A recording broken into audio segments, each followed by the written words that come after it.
بيان والتبيان وأوضاح له الهدى والإيمان والصلاة على من خص بالفرقان والآثار المحمودة الإحسان وآله الطيبين هدى الرحمن المطهرين عن الرجس بنص القرآن. أما بعد فقد قال الله تبارك وسبحان تبارك الذي نزل الفرقان على عبده ليكون للعالمين نذيرا. صلوات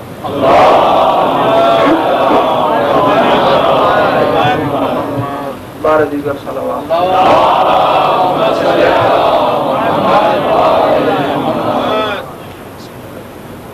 حضرت پیغمبر اسلام نے تمام عالم عرب میں تکوین پھیل چکا، مسلمان مضبوط ہو چکے، تو اطراف و اکناف عرب میں جتنی حکومتیں تھیں یا جتنے طاقتور لوگ تھے، انہوں نے خطوط لکھے اسلام کی دعوت کے لیے،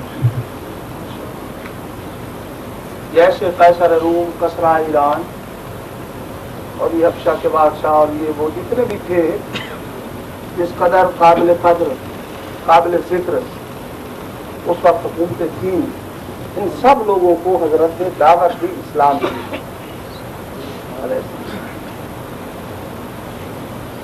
اور اس دعوت میں واضح کیا کہ اسلام میں یہ خصوصیات ہیں اور آپ کا ثابت یہ مذہب اور یہ دین اور یہ اور اس کے مقابلے میں اسلام ایک ایسا دین ہے کہ جس میں انسانیت کی فلاح و بہبود ہے. جب مختلف مقامات پر خط پہنچے تو ہر ایک نے اپنے اپنے ذہن کے مطابق رد عمل کیا، کسی نے وہ خط پھاڑ دیا، کسی نے گستاخی کی، کسی نے کچھ کیا.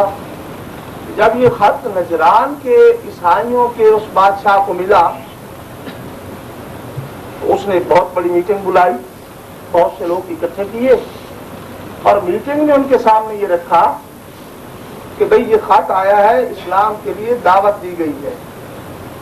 تمام مؤسسین جو تھے افواج کے وہ سالار اور علماء اور راہب اور جو لوگ بھی تھے سب کو اکٹھا کیا، جمع کیا اور بٹھا کے ان سب سے کہا کہ یہ ہمیں اسلام کی طرف دعوت دی گئی ہے، گویا کہ دین مسیح چھوڑنے کے لیے کہا گیا ہے.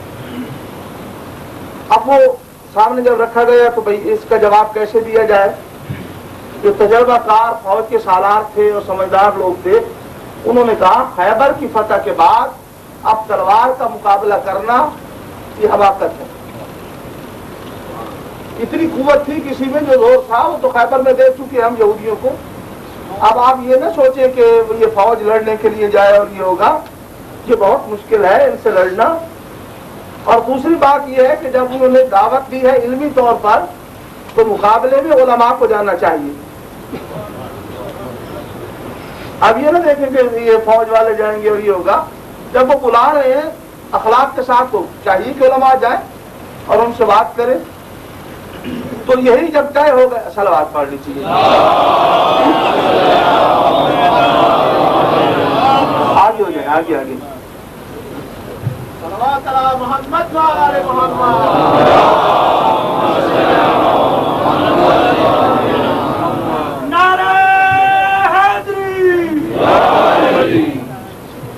اب انہوں نے ایک وقت تشکیل کیا، بڑے بڑے راہب جو تھے چنے ہوئے ان میں، تو وہ تیار ہوئے جانے کے لیے. اور راہب وہ ہوتا ہے جو شادی نہیں کرتا، چاٹ کے کپڑے پہننا اور ایسی سادہ غذا کھانا اور وہاں جا کر اپنی زندگی گزارنا. روحانیت اسی راہب سے ہے نا، جس کے لیے پیغمبر اسلام نے فرمایا کہ اسلام میں روحانیت نہیں ہے. تو وہ یہ سمجھتے تھے کہ چونکہ حضرت عیسیٰ علیہ السلام نے شادی نہیں فرمائی، متاحلانہ زندگی بسر کی، تو اسلام اور خدا کا دین اور روحانیت اسی میں ہے کہ یہ شادی نہ کی جائے اور اولاد نہ ہو اور کوئی بچے نہ ہو، گھر بار نہ ہو، تو بڑا روحانی شخص ہے وہ. یہی ان کا نظریہ تھا. بہرحال جو بھی تھے وہ 84 آدمی وہاں سے چن کر انہوں نے بھیجے، وہ ٹاٹ کے کپڑے پہننے والے. جب چلے وہاں سے اب انہوں نے اپنے لیے حریر و دیبا کی لمبی لمبی قبائیں اور ابائیں یہ بنوائیں اور بہترین نیزے ساتھ رکھے. مدینے سے باہر کھڑے ہو کر وہ لباس انہوں نے بدلا. جو سادہ لباس گھر سے پہن کے آئے تھے نا, جو زندگی کی عادت تھی, وہ اتار دیا. حریر و دیبا کے کپڑے, ریشمی لباس اور وہ لمبی لمبی ابائیں اور لمبی لمبی قبائیں اور وہ ہاتھ میں چمکدار نیزے لے کر مدینے میں داخل ہوئے. گویا اپنے وقت کو اس طور پر تشکیل دیا کہ کسی نبی کی خدمت میں نہیں بلکہ کسی بادشاہ کی خدمت میں جا رہے ہیں. یعنی اپنے لباس سے یہ تاثر دیا کہ اگر نبی سمجھ کے آتے تو ہم اور لباس میں ہوتے. ہم تو ایسے لباس میں آئے ہیں جو بادشاہوں کی کے درباروں میں پہنا جاتا ہے, ان کی خدمت میں جانے کے لیے. تو یہ تاثر دینے کے لیے انہوں نے یہ لباس وغیرہ بدلا اور ہاتھ میں نیزے لیے ہوئے. جب یہ وقت مدینے میں داخل ہوا تو حضرت عبد الرحمن ابن عوف صحابی رسول ہے, وہ یہ فرماتے ہیں کہ میں نے اتنا باوقار وقت اس سے پہلے کبھی دیکھا ہی نہیں. بہت سے وفود آتے تھے نا حضور کے پاس, مگر وہ کہتے ہیں کہ یہ اتنا وقار اور دبدبا اس وقت میں تھا کہ اس سے پہلے دیکھنے میں نہیں آیا. بڑی تیاری کے ساتھ یہ آئے اور یہ حضرت عبد الرحمن ان سے ملے اور آگے چل کے حضرت عثمان سے ملاقات ہوئی. حضرت عثمان ابن عفان رضی اللہ تعالیٰ عنہ جو بعد میں خلیفہ سوم بھی بنے, تو یہ بھی ملے انہیں یہاں پر آتے ہوئے وقت کو, ان کی بھی ملاقات ہوئی. اور وقت کو لے کر یہ دونوں صحابی رسول مسجد نبی میں آئے. یہ میں فخر الدین رازی کی تحریر سے پڑھ رہا ہوں کہ جب مسجد میں یہ لوگ آئے اور آنے کے بعد انہوں نے سلام کہا تو میرے نبی نے سلام کا جواب نہیں دیا, رخ پھیر لیا. اب پلٹ کے آئے تو پھر حضور نے رخ پھیر لیا, پھر پلٹ کے آئے تو پھر رخ پھیر لیا, سلام کا جواب ہی نہیں دیا. اب یہ کہتے ہوئے چلے کہ کیسا خلق عظیم کمال ہے کہ یہ رسول خط لکھ کے بلوایا تھا اور آئے ہوئے مہمان کے سلام کا جواب ہی نہیں. بڑی عجیب بات ہے. اور حضرت عثمان بھی گھبرا رہے ہیں کہ یہ لوگ آئے تھے, اگر حضور بات کر لیتے تو ممکن تھا مسلمان ہو جاتے. تو یہ پتہ نہیں کیوں حضور نے ان سے بات نہیں کی, اور وہ بھی ساتھ ساتھ اور پریشانی کے عالم میں. جب مسجد سے نکلے تھوڑی دور چلے تھے کہ سامنے سے مزاج شنا سے رسالت آ رہا تھا. امیر المومنین کو دیکھا تو حضرت عثمان نے سلام کہا کہ ابو الحسن یہ لوگ آئے تھے پیغمبر کے بلانے پر اور حضور نے تو ان کے سلام کا جواب ہی نہیں دیا. بس امیر المومنین نے پلٹ کے دیکھا, کہا کہ عیسائیوں تم ریشمی لباس پہن کے آئے ہو اور میرے پیغمبر کی شریعت میں ریشمی لباس پہننے والے مرد پر سلام حرام ہے. جائز نہیں سلام جو مرد ریشمی لباس پہن لے. شریعت رسول میں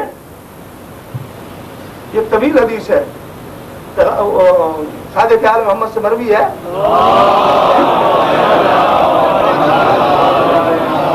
ان لوگوں کی فہرست کہ جن کے لیے سلام جائز نہیں اسلام میں. کہا کہ وَلَا تُسَلِّمُوا عَلَىٰ تَارِكِ الصَّلَاةِ, خبردار نماز نہ پڑھنے والے کو سلام نہ کہنا. وہ اس لائق نہیں ہے کہ اس کے لیے اللہ کی رحمت کی دعا کی جائے. وَلَا تُسَلِّمُوا عَلَىٰ تَارِكِ الصَّوْمِ, روزہ نہ رکھنے والے کو سلام نہ کہنا. وَلَا تُسَلِّمُوا عَلَى الْمُغْنِينَ, گانا بجانے والے کو سلام نہ کہنا. وَلَا تُسَلِّمُوا عَلَى الدَّيُوثِ, بے غیرت کو سلام نہ کہنا. یہ طویل لسٹ ہے. یہ وہ لوگ ہیں کہ جو سلام کے قابل نہیں ہیں اسلام میں. نماز نہیں پڑھتا تو سلام کے قابل نہیں ہے, روزہ نہیں رکھتا تو اس لائق نہیں کہ سلام کیا جائے. یعنی اسلام نے قدغن لگائی ہے ایسے لوگوں کے لیے کہ جو ایسے ہو جائیں انہیں سلام مت کہو. وہ سلام کی صلاحیت ہی نہیں ان میں, ان کے لیے مت دعا کرو. تو امیر المومنین نے دیکھ کے کہا کہ عیسائیوں تم نے ریشمی لباس پہن رکھا ہے اور پیغمبر کی شریعت میں ریشمی لباس پہننا حرام ہے. اس قابل نہیں ہے وہ شخص کہ اسے سلام کہا جائے, اور حضور ایسا کام کرتے نہیں ہیں جو شریعت رسول میں حرام ہو. یہ تو ممکن ہی نہیں ہے نا. آنے والا حرام بھی نہیں کریں گے رسول. جو ابھی حکم نہیں پہنچا نا, بعد میں آئے گا, تو ایسا کام پیغمبر نہیں کریں گے جو حرام ہونے والا ہو. اس لیے کہ کوئی یہ نہ کہہ دے کل تک تو خود کرتے, کہہ دیتے ہیں نا لوگ کہ ایسے لوگ وہ پیغمبر کام نہیں کریں گے۔ اب جو امیر المومنین نے کہا عیسائی واپس پلٹے اور انہوں نے وہی لباس پہنا جو وہ روحانیت کا سمجھتے تھے۔ اب عیسائیوں کا لباس بدلنا گویا امیر المومنین کے مشورے پر لباس بدل کے آنا دربار رسالت میں پہلی شکست تھی کہ جسے بادشاہ سمجھ کر اس تصور میں آئے تھے اب انہیں لباس بدل کر نبی سمجھ کے آنا پڑا۔ بدلا انہوں نے جا کے لباس، اور اب جو بدل کے آئے لباس تو رحمت کولن کے استقبال کے لیے پہلے تو سلام کا جواب نہیں کہا، اب مسجد نبوی کے دروازہ تک چل کے گئے، ان کا استقبال کیا اور انہیں لے کر رسول اس مقام پہ آئے کہ جسے عربی میں کہتے ہیں چبوترا، عربی میں ہے صوفہ اور ہماری زبان میں عربی میں اسے کہتے ہیں صوفہ، ہم کہتے ہیں چبوترا۔ بھئی ایک صوفہ تھا نا چبوترا، جہاں کچھ کمرے بھی بنے ہوئے تھے، ان میں کوئی صحابہ کرام بھی رہتے تھے کہ جن کا گھر بار نہیں تھا، انہیں کہتے ہیں اصحاب صوفہ، تو ہر وقت تحصیل دین میں مصروف رہتے۔ اصحاب صوفہ حضرت سلیمان محمدی، جناب ابو ذر غفاری، یہ ایسے لوگ، یہی زیادہ وقت انہوں نے گزارا، اور انہی لوگوں میں آ کر جنگ خیبر کے فتح خیبر کے بعد حضرت ابو ہریرہ بھی رہے تھے۔ حضرت ابو ہریرہ بہت بڑے راوی ہیں اسلام کے، یعنی 1 کروڑ مسلمانوں کے محدث اعظم۔ فتح خیبر 7 ہجری میں ہوا نا، 7 ہجری میں، تو زیادہ سے زیادہ 3 سال، اور جو روایات ملتی ہیں ان کے مطابق 17 مہینے، 17 مہینے کم سے کم اور زیادہ سے زیادہ 3 سال یہ اصحاب صوفہ میں رہے، اور پیغمبر کے بعد سنائی 40,000 حدیثیں، 40,000 توجہ ہے نا؟ کس کا؟ ابھی میں بتاتا ہوں اس کا نام، عبد الرحمان تھا اس کا نام،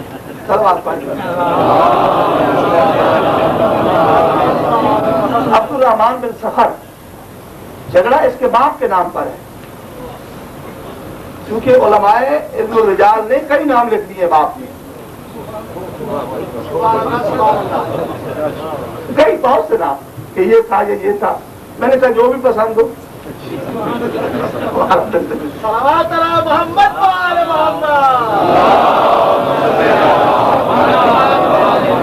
یہ مولانا بھی سچ کہتے ہیں، بعض علماء نے لکھا ہے کہ یہ فردی شخصیت ہے، یہ فردی شخصیت ہے، بنا لیا گیا۔ صنعا سے یہودی تھے، یمن کے علاقے کے، اور یہ تھا اور وہ تھا، اور کچھ علماء نے لکھا ہے کہ جو ابن سبا کا متانا دیتے ہیں نا وہ یہی تھے، تو ان کی ذات بابرکات ہے، صحیح اختلاف اس میں بہت، لیکن میں اس وقت وہ باتیں کر رہا ہوں کہ جس کا مسلمان دعویٰ کرتے ہیں، جسے تسلیم کرتے ہیں۔ یہ تو مناظرین کی باتیں ہیں، ہم تو واعظین ہیں نا، مناظر تو وقت کی بات کرتا ہے، واعظ مستقل بات۔ تو میں یاد کر رہا تھا نا کہ وہ جسے تسلیم کرتے ہو، ہمارا جھگڑا نہیں ہے کیا تھا کیا نہیں، بہرحال جو کچھ لکھا ہے نا، اب ہر ایک تو حدیث میں موجود ہے، ابی ہریرہ تھا، تو جسے تسلیم کر لیں کریں، ان کی مرضی ہے۔ تو بہرحال جو بھی تھا، فرضی تھا، یہ تھا وہ تھا، جو بھی ہے وہ آئے تھے اگر تو فتح خیبر کے بعد آئے، فتح خیبر کے بعد آئے، اور فتح خیبر ہوا 7 ہجری میں، تو اس کے بعد آئے، اگر فوراً بھی آئے تو 3 سال اور کم سے کم 17 مہینے، جو میں نے عرض کیا کہ روایات ان کے لیے ہے کم سے کم 17 مہینے، تو اتنا عرصہ گزارا، اگر گزارا تو اتنا عرصہ کہاں گزارا؟ اصحاب صوفہ میں، فتح خیبر کے بعد مدینے میں آ کے، اور حدیث سے وہ بیان کرتے ہیں جو مکے میں واقعات ہوئے، یعنی پیغمبر نے کہا نا جناب ابی طالب سے کلمہ پڑھو، انہوں نے کہا میں نہیں پڑھتا، میں نہیں ڈرتا، یہ جتنی حدیث یہ ہے تو اس میں یہ بھی راوی ہے، یعنی ہجرت سے پہلے کا واقعہ اور بیان کرتے ہیں 7 ہجری کے بعد۔ اور لطف کی بات یہ ہے کہ اکثر احادیث ان سے لیے گئے، یعنی 5374 احادیث ان کے صحیح تسلیم کیے گئے اور 4000 سے زیادہ حدیث ان کے سیاستہ میں ہے. سیاستہ مسلمانوں کی وہ 6 سچی کتابیں. کہتے سیاہ جمع نے صحیح کی جمع نے سیاہ. تو کیا 6 سیاستہ 6 سچی کتابیں؟ بخاری شریف، مسلم شریف، ترمذی شریف، ابو داؤد شریف، سنن نسائی شریف، ابن ماجہ شریف. بعض لوگ موطا مالک کو داخل کرتے ہیں ابن ماجہ کی جگہ. تو یہ ساری شریف کتابیں اتنی شریف بنائے اور ہمارے یہاں ایک ہی اشرف. ان کے ہاں حدیث کی یہ 6 سچی کتابیں اور ہمارے یہاں اصول 4. ہمارے یہاں قرآن کے بغیر کسی کتاب کو ہم کامل صحیح نہیں سمجھتے. اس لیے کہ جب مرتب ہوئی تو کرنے والے ہمارے یہاں اصول 4 4 کتابیں حدیث کی. کافی شریف اس کے 3 حصے، اصول کافی، فروع کافی اور روضہ کافی، یہ 3 حصے. اور اس کے بعد استبصار، تہذیب الاحکام اور آخری کتاب من لا یعذر الفقیہ شیخ صدوق علیہ رحمہ کی. یہ 2 تہذیب الاحکام اور استبصار یہ دونوں شیخ الاسلام امین الاسلام شیخ طوسی علیہ رحمہ کی. اور کافی محمد بن یعقوب کلینی الکلیبی، اختلاف ہے اس میں. بہرحال یہ ان کی شیخ محمد بن یعقوب یہ ان کی کتاب مرتب شدہ. تو ہمارے یہاں 4 کتابیں اور ان کے بعد وسائل الشیعہ. ان 4 میں سے وہ ایک کتاب مرتب ہوئی وسائل الشیعہ 20 جلدوں میں ہے. اور پھر جواہر الکلام 44 جلدوں میں.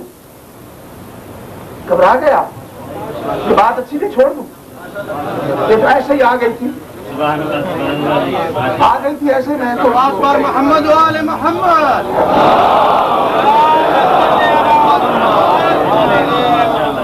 ان کے تو کل مولانا سنائیں گے نا آپ کو، یہ پر بتائیں گے یہ کیا کیا شریف تھی. بہرحال میں تو اشارہ سے گزر جاؤں ایک بات اور کہہ کے، اور وہ یہ ہے کہ یہ جو 6 کتابیں ہیں نا 6 شریف، سیاستہ شریف، بخاری شریف، یہ کس نے اس کو تعریف کیا، مرتب کیا؟ محمد بن اسماعیل بخاری نے. یہ کہا کہ بخارا شریف کے رہنے والے، بخارا کے، یہ روسی ترکستان میں ہے اور اس وقت ایران میں تھا. تاشکند تک ایران تھا نا، وہی اس وقت ایران میں تھا. اور یہ مسلم شریف، یہ علامہ مسلم بن حجاج، یہ نیشاپور کے رہنے والے. اور یہ ترمذی شریف محمد بن عیسیٰ، یہ ترمذ کے رہنے والے، یہ بھی روسی ترکستان میں اور نیشاپور بھی ایران میں. اور سنن نسائی اور یہ جو ہے ابو داؤد، ان دونوں کے مصنفین صوبہ خراسان کے، وہاں باہر لکھا ہوا ہے. اور یہ ابن ماجہ شریف یہ تینوں نے مرتب کی وہ قزوین کے. یعنی مسلمانوں کی 6 حدیث کی کتابیں ایرانیوں نے مرتب کی. 6 کی 6 کتابیں ایرانیوں سے. اب ایران کا نام لو تو غصہ. اب تو ادھر محبت ہے نا تیل. تو بہرحال یہ 6 کتابیں جو ہیں ساری حدیث کی، یہ 6 کی 6 کتابیں ایرانیوں نے مرتب کی. اور بڑے لطف کی بات ہے کہ ہمارے بھائیوں نے حدیث لی جن محدثین سے وہ ایرانی، اور تفسیر لی علامہ فخر الدین رازی سے، تفسیر کبیر، تو وہ بھی ایرانی. اور علم کلام وہ امام غزالی سے لیا، وہ بھی ایرانی، توس میں ان کی قبر ہے، لوگوں نے دیکھی ہوگی. اور فقہ حضرت ابو حنیفہ سے لی، وہ بھی ایرانی. فقہ حضرت ابو حنیفہ نے مرتب کی نا، ان کا تعارف تو میں نے کرایا تھا اگلے دن. یہ بھی ایرانی. اب دین سارا کا سارا ایرانیوں سے، اور محبت یہاں کے، اس سے پیار ادھر ہو گیا. سارا کا سارا دین ایرانیوں سے. توجہ ہے نا؟ گھبرا رہے ہیں میرے خیال میں آپ، ایسی بات آ گئی. چلو میں چھوڑ کے آگے چلتا ہوں. صلوات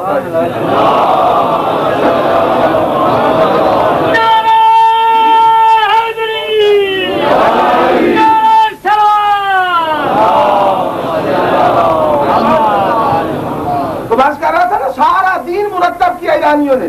بھائیوں کے پاس اتنا بھی ہے، سارا کا سارا ایرانیوں سے.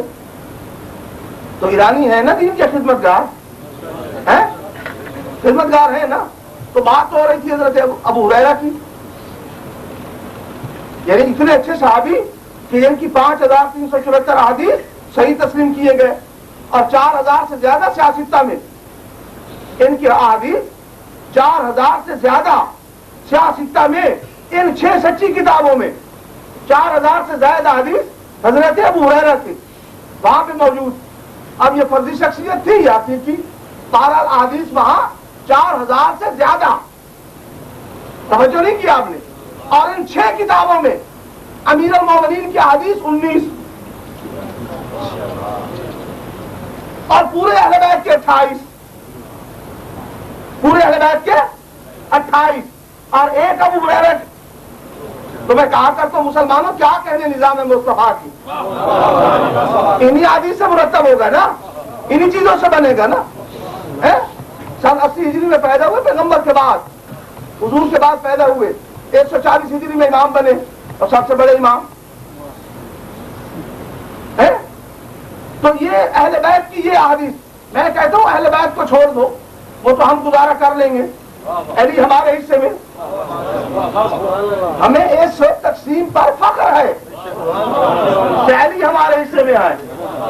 خدا کرے علی ہمیں قبول کر لیں. اگر ایک دفعہ کہہ دیا نا کہ یہ میرا شیعہ ہے، ہم 1000 بار کہتے رہے، اگر علی نے ایک بار کہہ دیا تو نجات کے لیے کافی ہوگا. وہ تو ہمارے حصے میں ہے نا. اور میں کہا کرتا ہوں کہ شیعوں امیر المومنین کو متنازع مسئلہ نہ بناؤ کہ ایسا کر سکتے ہیں یہ نہیں کر سکتے، مدد ہو سکتی ہے یہ نہیں. یہ کل سے مجھ سے پوچھا جا رہا ہے تمہیں کون سے شک ہے علی سے؟ اور علی تو ہمارا سرمایہ ہے، علی تو ہمارا اثاثہ ہے. اگر علی نہیں تو ہم کیا؟ تم علی کی مدد کے لیے پوچھتے ہو اور مجھ سے پوچھو، اور سے ذرا مانگ کے دیکھو. کیا بات ہے، کیا بات. تو بلند مقام ہے علی کا. گھبرا گیا؟ نہیں کر سکتے. وہ علی ہی نہیں جو نہ کر سکتے ہو. اس لیے کہ شیعوں کی پہچان یہ ہے جس کے شیعہ ہوں اس سے مدد مانگتے ہیں. قرآن میں آپ نے نہیں پڑھا حضرت موسیٰ کے واقعے میں؟ 2 لڑ رہے تھے آپس میں سورہ قصص میں، تو حضرت موسیٰ آ گئے. قرآن یہ کہتا ہے ہذا من شیعتہ وہذا من، یہ ایک تو ان کا شیعہ تھا اور ایک ان کا دشمن تھا. اب قرآن نے یہ نہیں کہا شیعہ کا دشمن تھا، جو شیعہ سے لڑ رہا تھا نبی کا دشمن تھا. شیعہ سنی نہیں لڑتے، شیعہ سنی تو بھائی ہوتے ہیں، وہ تو بھائی ہیں آپس میں. شیعوں سے وہ لڑتا ہے جو نبی کا دشمن، جو نبی کا. کوئی بھی شیعہ ایسا نہیں جو یاری مدد کا انکار کرے، وہ شیعہ ہی نہیں اگر یہ کہہ دے. بھابی اور مذہب ہے، شیعہ اور مذہب ہے. ایک وقت میں دونوں مذہب نہیں ہوتے کہ بھابی بھی ہو شیعہ بھی ہو. اگر شیعہ ہے تو بھابی نہیں، بھابی ہے تو شیعہ نہیں. یہ تو غلط بات ہے، ایسی باتیں نہیں. یہ تو ہمارا دین تو یہی ہے نا. توجہ ہے نا. بحث کر رہا تھا نا کہ 2 لڑ رہے تھے، ایک شیعہ تھا موسیٰ کا اور ایک تھا دشمن. وہ ذرا ہمت میں ہوگا. قرآن یہ کہتا ہے فاستغاثہ الذی من شیعتہ، اس نے بلایا، استغاثہ کیا کہ جو ان کا شیعہ تھا. یعنی شیعوں کی عادت قرآن نے یہ بتائی کہ جب مشکل آ جائے تو اسے پکارتے ہیں جس کے شیعہ ہو.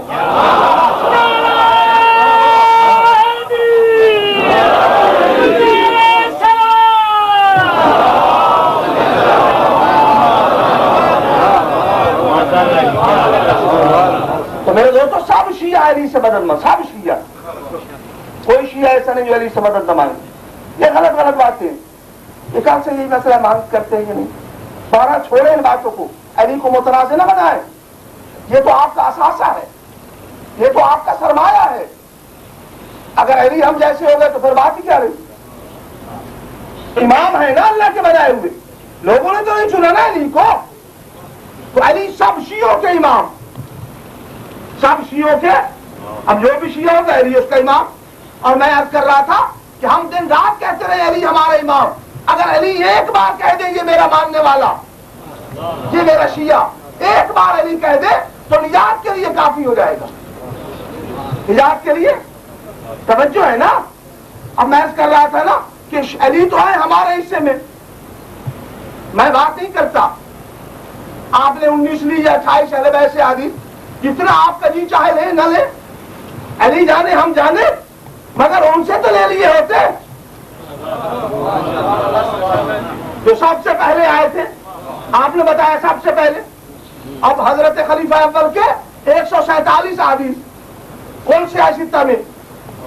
147 کون سے ستہ میں 147 جو کم و بیش 20 سال کا صحابی اس کے 147 اور جو کم از کم 17 مہینے زیادہ سے زیادہ 3 سال وہ 4000 سے بھی زیادہ تجاوز. تو یہی ہے نظام مصطفیٰ، یہی بنے گا بھئی. حضرت خلیفہ اول سے 147 احادیث کل مروی ہے اس میں سیاستہ میں، اتنے ہی حضرت ثانی سے ایک کا فرق ہے. اب مجھے بتائیے اگر ایسا نظام مصطفیٰ ہوگا جس میں اہل بیت کا حصہ ہی نہ ہو، اہل بیت کا حصہ ہی نہ ہو، اور صحابہ کرام کا یہ عالم کہ جو آخر میں آئے ان کے سب سے زیادہ، سب سے، اگر دین صحابہ ہی سے لینا ہے، اور میں 2 ایسے صحابی بتاؤں، 2 ایسے صحابی. پہلا وہ صحابی کہ پیغمبر پیدا ہوا یہ صحابی بنا. لوگ صحابی بنتے رہے، آگے پیچھے بنتے رہے نا. پہلا وہ صحابی، پہلا حضور پیدا ہوئے. حضور پیدا ہوئے کہاں پیدا ہوئے حضور؟ یہ تو سب کو یاد ہے کہ علی پیدا ہوئے کعبہ میں. بتائیے نا علی کا مولا کہاں پیدا ہوا؟ حضور پیدا ہوئے شیب ابی طالب میں، شیب ابی طالب میں پیدا ہوئے حضور. کسی سے آپ بولنے کی اٹھا کے دیکھ لیں سیرت النبی کی کتابیں. تو حضور پیدا ہوئے یہ صحابی بنا. میں کہا کرتا ہوں کہ حضور پیدا ہوئے ابی طالب کے گھر میں. اب اللہ کا ادھار تھا ابی طالب کا، ابی طالب کا بیٹا اپنے گھر میں پیدا کر کے ادھار چکا دے.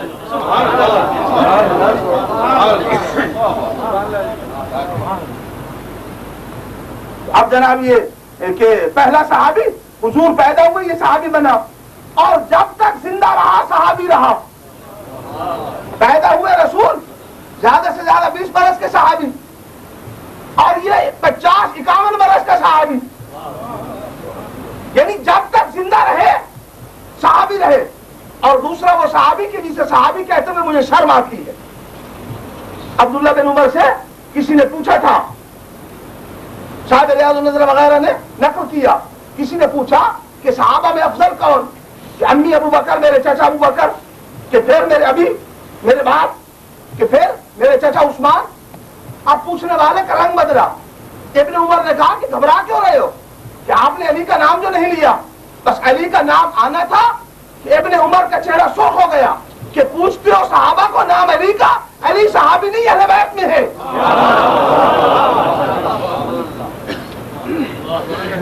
تو پہلا وہ صحابی حضور پیدا ہوا صحابی بنا، جب تک رہا صحابی رہا. اور دوسرا وہ صحابی جب سے پیدا ہوا، جب سے پیدا ہوا صحابی بنا، جب تک حضور رہے صحابی رہا. باپ بیٹے کی زندگی میلاد و سیرت النبی مکمل ہو جائے گی.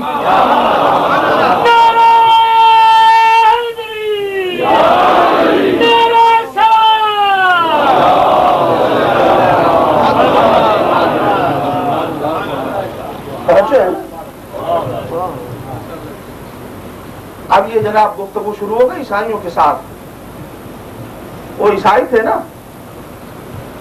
انہوں نے کہا کہ چونکہ عیسیٰ کا باپ نہیں تھا، عیسیٰ اللہ کا بیٹا. یہ عجیب منطق کہ جس کا باپ نہ ہو وہ اللہ کا بیٹا. یعنی خالق و مخلوق میں فرق نہیں سمجھے. وہ خالق بنانے والا، عیسیٰ بننے والے، یہ تو ہر ایک کا خالق ہے نا اللہ. وہ خالق کے مخلوق، اعلیٰ مخلوق اور بات، مگر وہ خالق، یہ مخلوق، یہ عابد و معبود. جو سامنے سر رکھ دیتا ہو سجدے میں وہ عابد ہو گیا، اور جس کے سامنے رکھ دیا معبود. کہاں وہ معبود کہاں یہ اب بندے اور خدا کا فرق تھا نا. کہا کہ نہیں باپ نہیں تھا اس لیے اللہ کا بیٹا. یہ عیسائیوں کا کہنا تھا کہ وہاں سے آیت آ گئی. دیکھو میرے حبیب ان سے کہہ دو انما مثل عیسیٰ عند اللہ کمثل آدم. عیسیٰ کی مثال اللہ کے یہاں آدم ایسی ہے. اگر عیسیٰ کا باپ نہیں تھا تو آدم کے ماں باپ دونوں نہیں تھے. اب بتاؤ آدم کس کا بیٹا؟ دلیل تو مضبوط تھی نا جواب تو نہیں تھا اس کا مگر وہ مانے ہی نہیں. اور قرآن خود کہتا ہے کہ یہ نہیں مانتے. افمن حاجک فیہ من بعد ما جاءک من العلم. اے میرے حبیب کہ جب علم آ چکا قرآن آ چکا دلائل آ چکے اور یہ نہیں مانتے فقل تعالوا ندع ابناءنا وابناءکم ونساءنا ونساءکم وانفسنا وانفسکم ثم نبتہل فنجعل لعنۃ اللہ علی الکاذبین. میرے حبیب ان سے کہو کہ اگر نہیں مانتے قرآن کو دلائل کو تو ان سے کہو تم لاؤ اپنے بیٹوں کو میں لاتا ہوں اپنے بیٹوں کو. تم لاؤ اپنی نساء کو میں لاتا ہوں اپنی نساء کو. تم لاؤ اپنے نفسوں کو میں لاتا ہوں اپنے نفسوں کو. مل کے مباہلہ کریں گے. جھوٹوں پہ اللہ کی لعنت ہوگی. جو جھوٹا ہوگا اس پر اللہ کی جھوٹوں پر اللہ کی لعنت. توجہ نہیں کیا؟ جھوٹوں پر لعنت ہوگی نا اللہ کی. جھوٹوں پر کس کی لعنت؟ اللہ کا گالیاں دیتا ہے.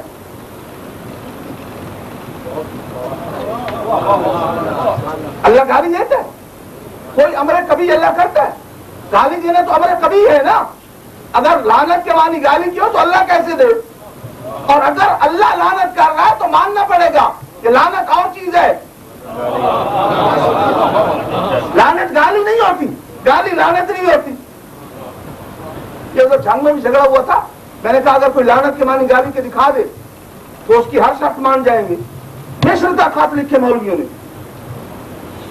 لعنت کے معنی گالی کے نہیں. اگر لعنت کے معنی گالی کی ہو تو پھر اللہ منع کبھی کرے گا. یہ کیسے ہو سکتا ہے جو گالیوں سے منع کرتا ہو؟ گالی دینا تو ہمارے یہاں شیطان کے لیے بھی جائز نہیں. گالی دینا ہمارے مذہب میں جائز نہیں. کسی کو بھی دینا جائز نہیں. لعنت اظہار نفرت کا نام ہے گالی نہیں. کہ جھوٹوں پر اللہ کی لعنت ہوگی. اے میرے حبیب اس کے بعد کہ جب قرآن آ چکا دلائل آ چکے اور یہ عیسائی نہیں مانتے پھر قرآن کس نے بھیجا تھا؟ سب بتائے نا کس نے؟ اللہ نے. قرآن کس نے بھیجا اور پیش کس نے کیا؟ حضور نے پیش کیا. اللہ نے بھیجا حضور نے پیش کیا. تو جو قرآن اللہ اور رسول کے لیے کافی نہ ہو سکا کسی مسلمان کے لیے کیسے کافی ہوگا؟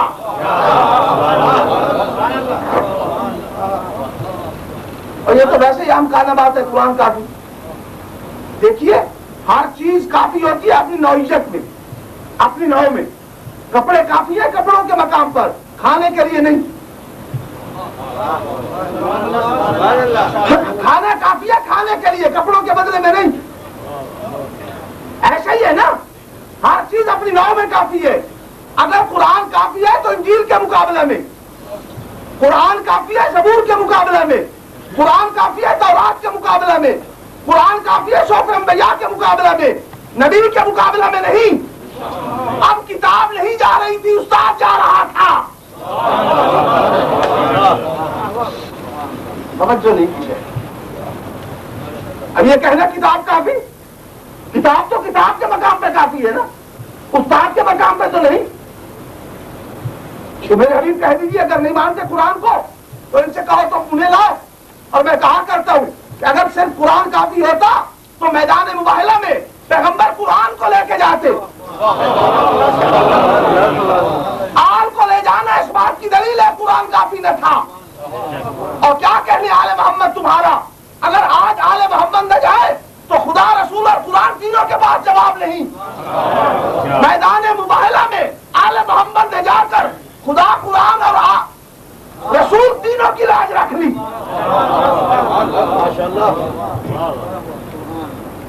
سمجھ میں آ رہی ہے محمد نے لاج رکھی نا مقابلہ میں جا کے. قرآن تو وہ نہیں مان رہے تھے. اب مناظرہ ہوتا رہا 1 دن 2 دن, پھر پیغمبر نے سوچنے کے لیے بھی دیے, کہا کہ نہیں مانتے ہو تو اور پھر مباہلہ کریں گے. مباہلہ, اور میرے دوستوں مباہلہ ایک لڑائی ہے. مجادلہ, مناظرہ, مباہلہ, یہ تینوں باب مفاعلہ سے. مجادلہ کے معنی ہے مادی قوت کی لڑائی, یہ قید بندوق لاٹھی یہ وہ, اسے کہتے ہیں مجادلہ. اور مناظرہ علمی قوت کی لڑائی, علمی دلائل کی لڑائی مناظرہ. اور مباہلہ روحانی قوتوں کی لڑائی, جہاں روحانیت کی لڑائی ہو. آپ اندازہ تو کریں کیا کہنے آل محمد کے. اگر مجادلہ ہوتا ہے تو علی آگے, مناظرہ ہوتا ہے تو جواب نہیں, اور آج مباہلہ ہے.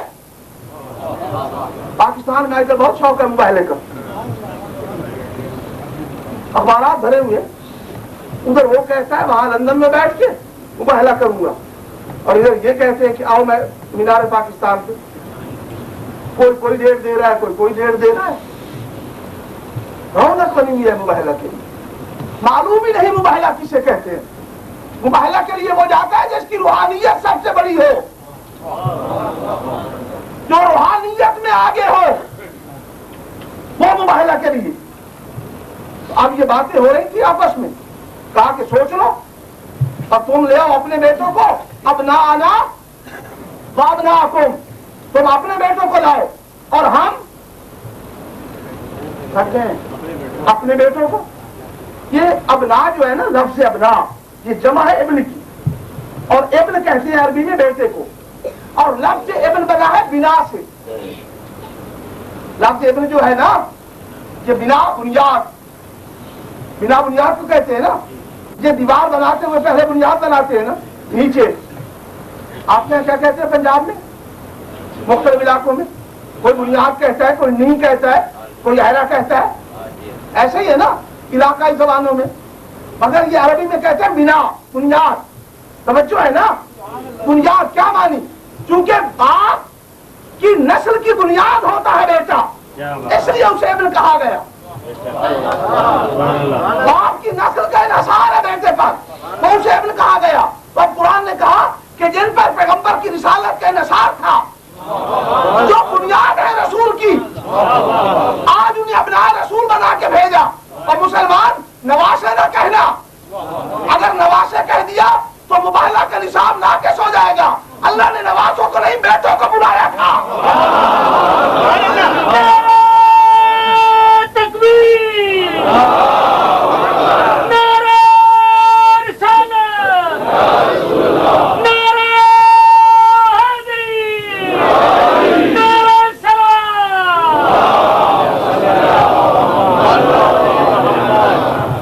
بیٹوں کو تو بلائے, نواسوں کو نہیں. جو پیغمبر کی بنیاد تھے اللہ نے انہیں بنایا, رسول بنا کے بھیجا. اس لیے تو پیغمبر نے کہا, ابن حجر نے لکھا کہ اللہ نے ہر نبی کی ذریت کو اس کی صلب میں رکھا, اور میری ذریت کو علی کی صلب میں رکھا. نسل علی کی ہوگی, ذریت میری ہوگی. ذریت میری چلے گی علی کی نسل سے.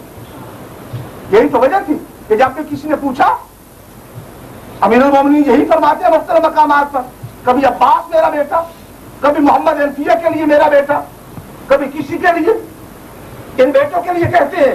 مگر جب حسنین کے لیے پوچھا گیا, کہا یہ دونوں رسول کے بیٹے,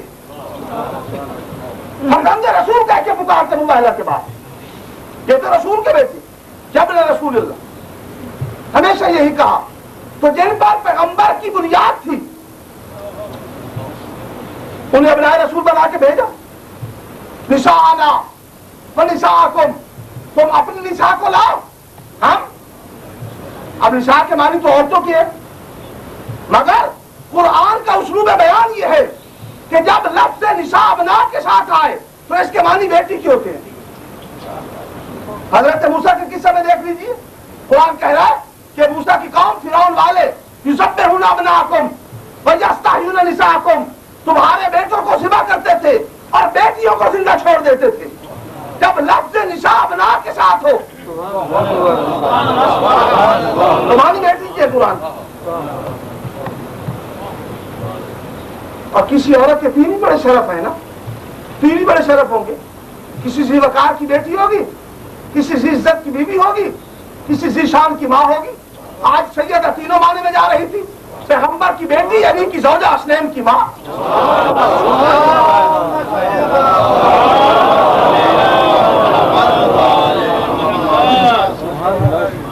بیٹیاں ہوتی رہتی ہیں لوگوں کی، مگر یہ عجیب بیٹی ہے نا. جب بیٹی آتی ہے تو باپ کھڑا ہو جاتا ہے، اور باپ بھی وہ جو کبھی کسی کے لیے کھڑا نہیں ہوا.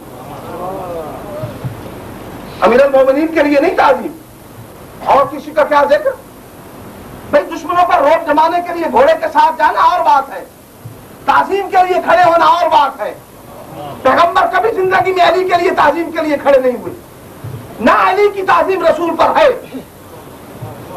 پیغمبر کے ذمہ تعظیم نہیں امیر المومنین کی. حالانکہ علی وہ ہے کہ جن کی تعظیم سیدہ پر واجب، سیدہ پر واجب ہے تعظیم.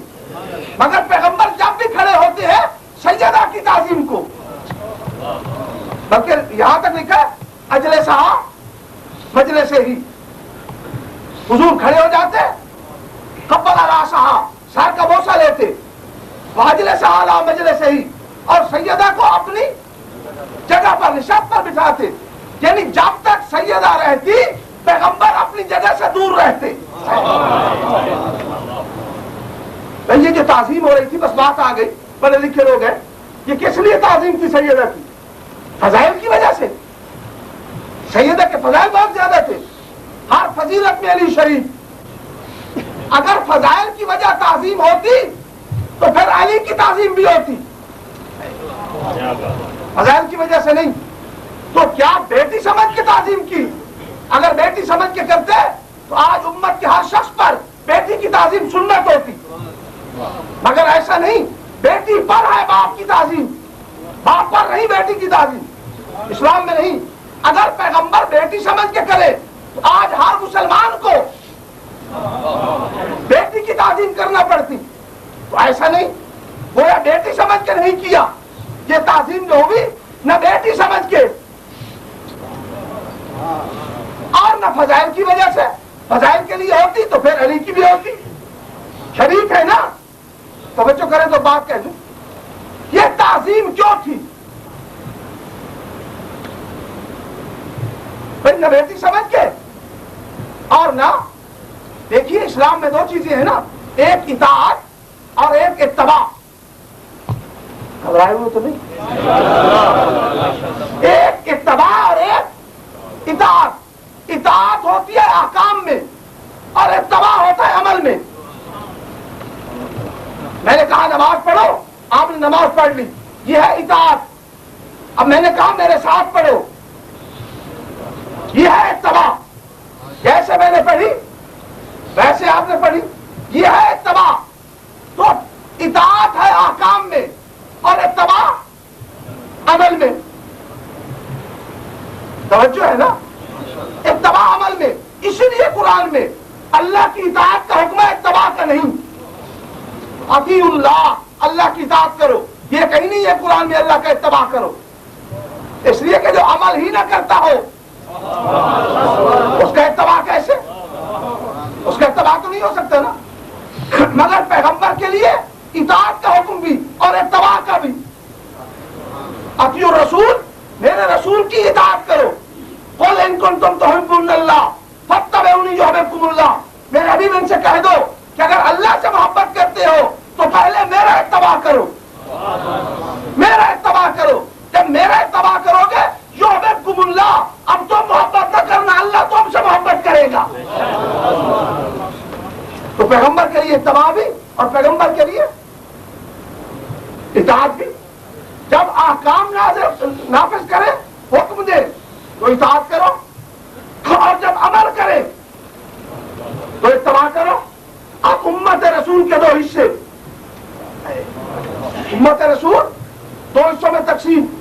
ایک حصہ مردوں کا اور ایک حصہ عورتوں کا.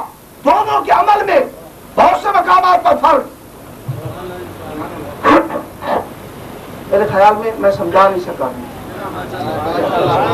زور سے صلوات پڑھ لیجیے.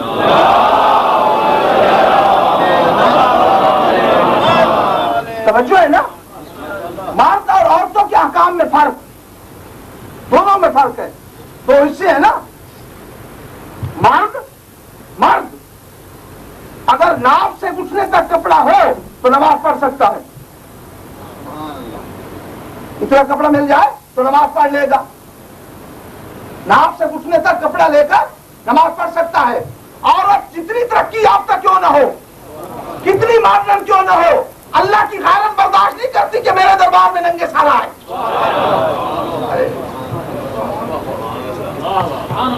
عورت کے لیے پردہ واجب، اور یہ واجب نماز کا پردہ ہے۔ یہ نہیں دیکھیے چہرے کا پردہ مستحب اور بالوں کا پردہ واجب، یہ ہے اسلام۔ چہرے کا سنت مستحب اور بالوں کا پردہ۔ سیدہ عالمیہ سے ایک شخص آیا نا پیغمبر کی خدمت میں کہ یا رسول اللہ عورت کا جوہر کیا ہے؟ فرماتے ہیں یا علی لے جاؤ سیدہ کے دروازے پر، سیدہ سے پوچھ کے بتاؤ اسے۔ امیر المومنین لائے، سیدہ حضور نے بھیجا ہے کہ عورت کا جوہر کیا ہے؟ سیدہ فرماتی ہے کہ عورت کا جوہر یہ ہے کہ نہ اس نے کسی غیر محرم کو دیکھا ہو اور نہ کسی نامحرم نے اسے دیکھا ہو۔ یہ سیدہ فرماتی۔ تو میں کر رہا تھا نا کہ مرد کے پاس ناف سے گھٹنے تک کپڑا ہو تو نماز پڑھ لے، عورت جتنی ترقی یافتہ، کتنی ایڈوانس، کتنی ماڈرن کیوں نہ ہو، اسے سر پہ چادر لینا ہوگا تب اللہ کی بارگاہ میں حاضر ہو سکتی ہے۔ اب فرق ہو گیا نا کام میں، ہو گیا نا۔ اب حضور اگر نمونہ عمل بن سکتے ہیں مکمل،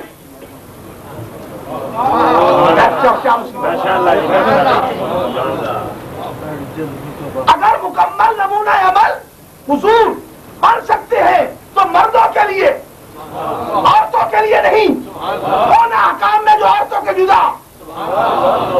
اب ایک نمونہ عمل کی ضرورت تھی کہ جسے جزو رسالت بنا کر عورتوں کے لیے نمونہ عمل بنایا جائے۔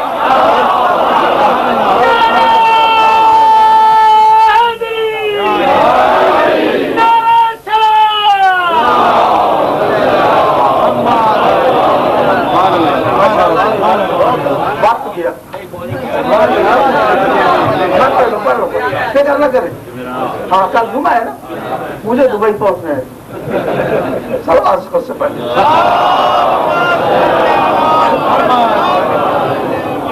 کشنا نہیں چھوڑیں گے، توجہ ہے نا؟ ہاں یہ فرما رہے ہیں کہ آج اس عشرہ کی آخری مجلس ہے۔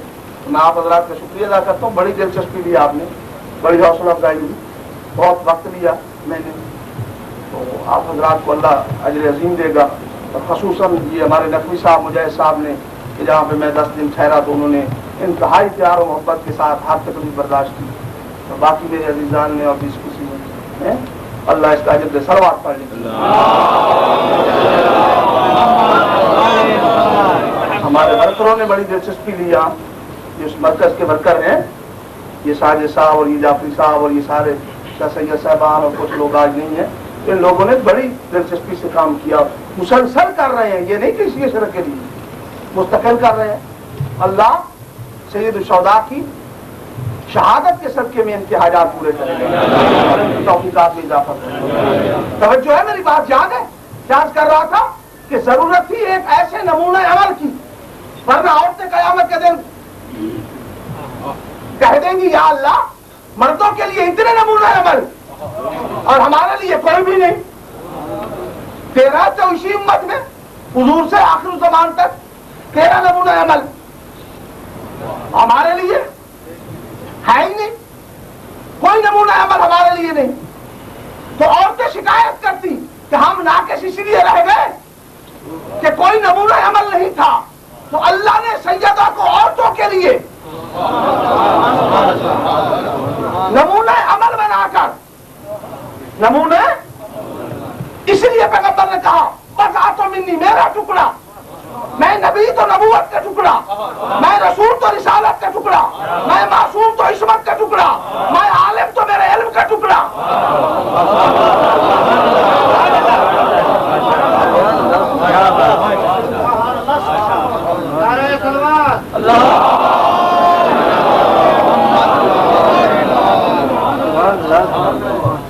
مریم، جناب مریم سلام اللہ علیہا، وہ بھی نمونہ عمل بن سکتی ہیں، مگر نہیں، اس لیے کہ عورت کے 3 درجے ہیں نا، بیٹی، زوجہ اور ماں۔ بیٹی ہونے کی حیثیت سے جناب مریم نمونہ عمل، ماں ہونے کی حیثیت سے نمونہ عمل، مگر زوجہ نہیں بنی۔ یعنی مریم جیسی معصومہ تھی تو کوئی معصوم تھا نہیں۔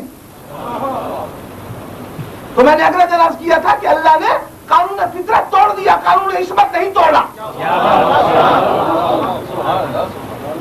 مریم معصومہ تھی نا تو شوہر نہیں ملا، انبیاء معصوم تو کوئی زوجہ معصومہ نہیں۔ ایک بات اور کہہ دوں، آپ ذرا دیکھتے رہنا، مطالعہ کرنا، اتنی بھی بڑی شخصیات گزری ہے نا ذہنی طور پر بلند، جو بلند شخصیات جتنی بھی گزری ہے آپ مطالعہ کر لیں، اکثریت ایسی ہے کہ جن کی گھریلو زندگی ناکام رہی۔ انبیاء کی زندگی دیکھ لیں، قرآن بتا رہا ہے جناب خدیجہ الکبریٰ کے بعد خود حضور کی زندگی۔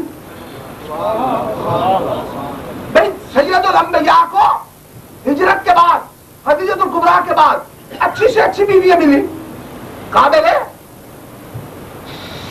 ایسی بیویاں ہیں جن پہ فخر کیا جا سکتا ہے، اس لیے کہ ہماری مائیں ہیں نا، پیغمبر کی ازواج ہماری مائیں، اچھی سے اچھی بیویاں ملی، مگر یاد رکھو کہ ایک وقت میں کم از کم 9 تھی، کم از کم 9 تو تھی نا ایک وقت میں، مگر کیا کہنے خدیجہ الکبریٰ کی عظمت کے کہ پورے 26 سال جب تک خدیجہ الکبریٰ زندہ رہی پیغمبر نے برداشت نہیں کیا کہ کسی کو شریک بنا لوں۔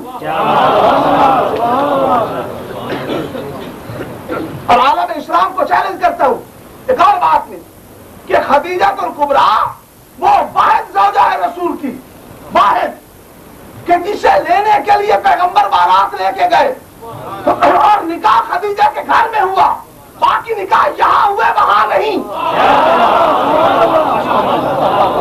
یہ واحد زوجہ ہے، واحد۔ 80,000 اونٹ جس کی تجارت کا جاتا تھا، آج کے میرے ہنر کیا مقابلہ کرے؟ 80,000 اونٹ اس زمانے میں، 3 اونٹوں کے ساتھ روایت تھا ایک ساربان، گویا 26,000 ساربان ہوتے۔ عرب کا کون سا ایسا گھر تھا جو خدیجہ کے مال سے غنی نہ بنا ہو؟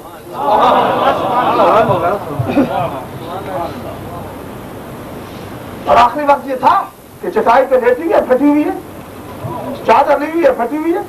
قریش کی عورتیں آئیں کہ ملکۃ العرب اموال کہاں گئے، مال کہاں گیا؟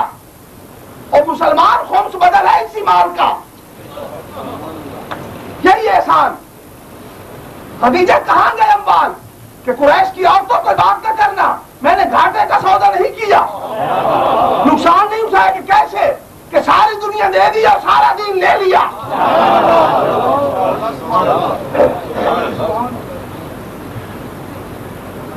سیدہ کی وراثت تھی نا وہ مال سارا جو گیا۔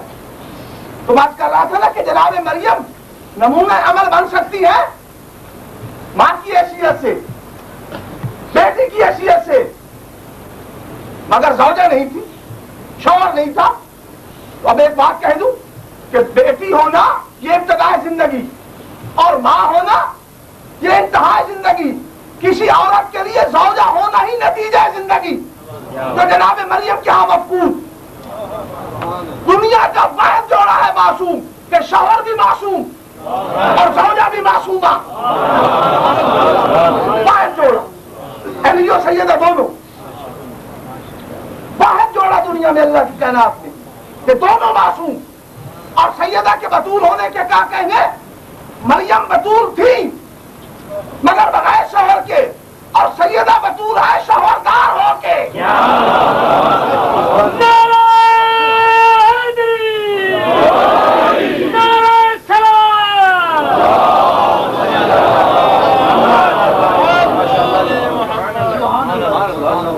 بات یاد ہے میری کہ پیغمبر تعظیم کیوں کرتے تھے؟ نہ فضائل میں، فضائل میں کریں تو علی کی تعظیم بھی کریں، اور نہ بیٹی ہونے کی حیثیت سے، اگر بیٹی سمجھ کے کرے تو آج امت پر تعظیم، سنت ایسے ہی ہے نا۔ تو یہ تعظیم کیوں کی؟ شریک کار نبوت سمجھ کے. علی منصب میں ہے امام، اور امامت کا منصب نبوت کے بعد. سیدہ شریک منصب نہیں، شریک کار رسالت ہے.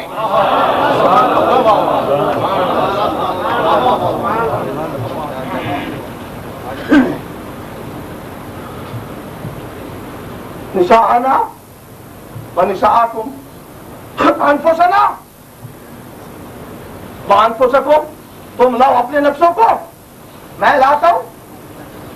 اب یہ نفس کے معنی مترجمین نے لکھا بھائیوں کو. یہاں بھی لکھا ہے نا ترجمہ کہ تم اپنے بھائیوں کو، حالانکہ عربی لغت میں کہیں نفس کے معنی بھائی کے نہیں. مجھے دکھا دیجیے، علماء موجود ہے. نفس کے معنی بھائی کے نہیں. اب نفس کے معنی یہ ہوتی ہے عربی میں جو لغت ہے قرآن کی. آپ ماشاءاللہ مجھے دو آنکھوں سے دیکھ رہے ہیں، بھائی دو آنکھوں سے دیکھ رہے ہیں نا. میں اہمیت کی بات نہیں کرتا، دو آنکھوں سے دیکھ رہے ہیں نا. میں آپ کو دو نظر آتا ہوں یا ایک؟ کیوں دیکھتے ہیں دو آنکھوں سے نظر ایک آتا ہوں. دو نظر آنے چاہیے نا. جب آنکھیں دو ہیں تو جسے دیکھ رہے ہیں وہ بھی دو ہو، وہ تو ایک ہے. کیوں؟ اس لیے کہ نور کے دو ٹکڑے جنہیں تقسیم کر کے رکھ دیا گیا، ان کا عکس لینے کا کیمرہ ایک ہے. تو نفس کے معنی یہ ہیں جو دیکھنے میں دو ہو اور حقیقت میں ایک.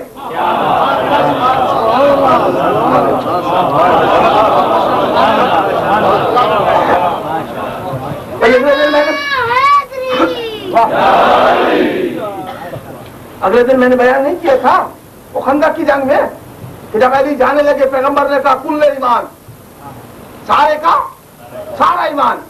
میں نے عرض کیا تھا یا رسول اللہ سارا ایمان وہاں، سارا لشکر اسلام یہاں، اور آپ بھی یہاں. کہا کہ دیکھو یہ جانے والا میرا نفس ہے. لحمہ لحمی، جسم جسمی، دم دمی، نور نوری، ہو منی وانا من ہو. اس کا نور میرا نور، اس کا گوشت میرا گوشت، اس کا جسم میرا جسم، اس کا خون میرا خون. یہ مجھ سے میں اس سے. آج میں یہ جا رہا میں ہوں، کبھی میں جاؤں گا یہ ہوگا. تو اگر ایک چلا جائے دوسرا کبھی نہ آنے دے. اسے کہتے ہیں نفس.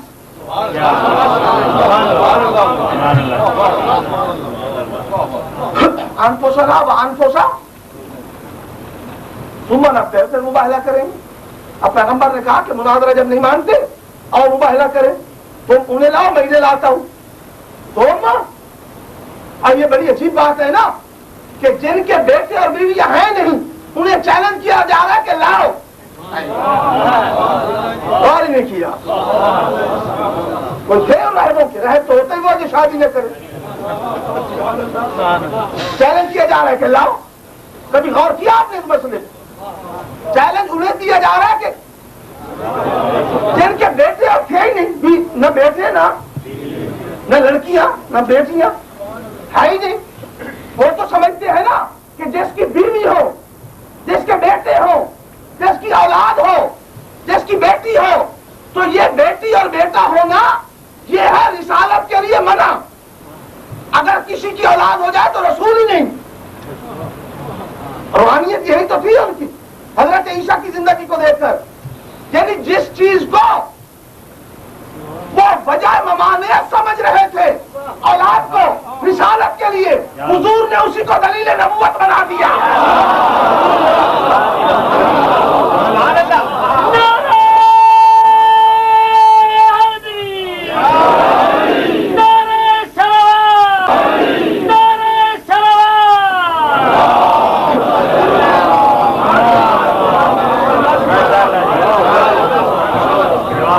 اسے سمجھ رہے تھے کہ اس کی وجہ سے ہو نہیں سکتا، فرماتے لاؤ.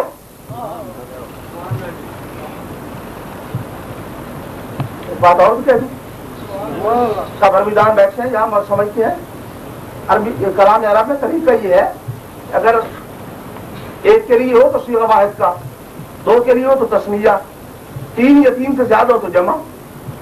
ایسے ہی ہے نا، ایک ہوگا تو واحد، دو ہوں گے تسنیہ، تین یا تین سے زیادہ جمع. یہی طریقہ ہے نا کلام عرب کا.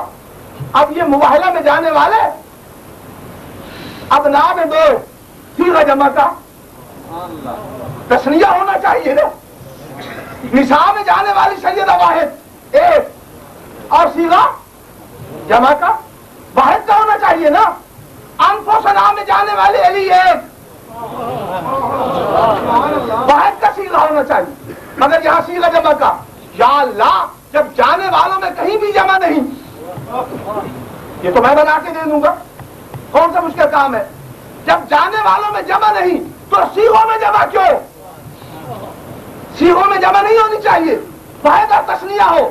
کہ دیکھو اگر صیغوں میں واحد اور تثنیہ ہوتا تو لوگ کہہ دیتے کہ کسی اور کی صیغے میں جانے کی گنجائش نہیں تھی، صیغوں میں گنجائش نہیں تھی اس لیے اور کوئی نہیں گیا. میں نے صیغے جمع کے بھیج کے بتا دیا کہ صیغوں میں گنجائش تو تھی مگر کسی میں جانے کی صلاحیت نہ تھی.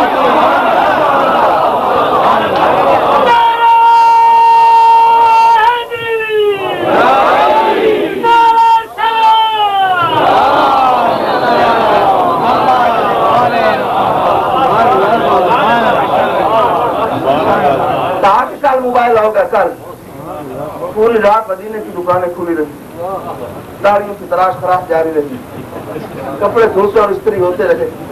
کل مباہلہ ہوگا، سمجھے تھے کہیں میچ ہوگا. مباہلہ حدیثوں میں آیا سویرے سویرے ہوتا، صبح سویرے، صبح کی نماز کے بعد فریقین کیوں ہاتھوں میں ہاتھ دے کے دعا کرتے، کیوں یہ ہوتا ہے مباہلہ. اب جو پیغمبر آئے نا صبح نماز پڑھانے مسجد میں تو مسجد چھلک رہی تھی مجمع سے، جیسے گیٹ تک ہم لوگ ہیں، بھری ہوئی مسجد. بس وہ بھری ہوئی مسجد میں رسول داخل ہوئے، یہاں جعفری صاحب آخر میں پہرے میں بیٹھتے ہیں. تو بھری ہوئی مسجد میں جب رسول داخل ہوئے نا تو لوگوں نے نعرے بلند کیے کہ مباہلہ میں جانا تھا نا. پیغمبر نے نماز پڑھائی، یہ تکبیریں بلند کر رہے تھے، فرماتے ٹھہرو یہی مجھے مباہلہ میں جانا ہے. یا رسول اللہ بڑی عجیب بات ہے، لے جائیے نا ساتھ، بڑے بڑے متمنیان سلطنت مسمہ و خلافت موجود ہیں، لے جائیے ساتھ ان کو کہ دیکھو لے تو جاتا مگر وہاں سے بھیجنے والا ہے عادل. اگر کوئی ایسا چلا گیا کہ جس نے زندگی میں کبھی بھی غلطی کی ہو تو وہاں کی بجائے یہاں نہ.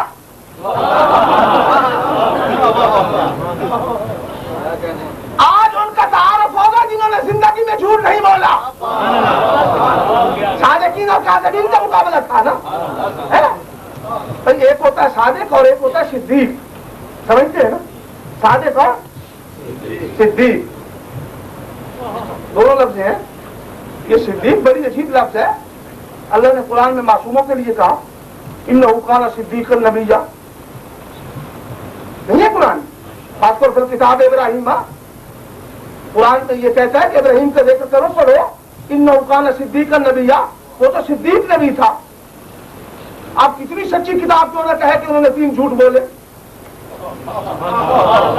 اگر قرآن کہتا ہے صدیق نبی ہے تو صدیق اور صادق. صادق وہ ہوتا ہے جو بات واقعے کے مطابق بیان کرے. بات سڑک پہ جو کوئی آ کے کہے اندر مجلس ہو رہی ہے فلاں صاحب تقریر کر رہے ہیں، یہ ہے صادق، جو ہو رہا تھا وہی بیان کیا. اور صدیق وہ ہے کہ اگر زبان سے نکل جائے تو اللہ کو کرنا پڑتا ہے، اللہ کو کرنا پڑتا ہے. معلوم نہیں ہے آپ کو؟ بچوں نے کہا امی کپڑے کہ درزی کے پاس ہے نہیں، بس صدیقہ کی زبان سے نکلا فاقموا رضوان جنت، جاؤ کپڑے لے کے. سنا نہیں میری صدیقہ نے کہا. اور اب جو کپڑے لے کے چلا کہ اگر کوئی پوچھے تو یہ نہ کہنا میں رضوان جنت، یا اللہ کیوں؟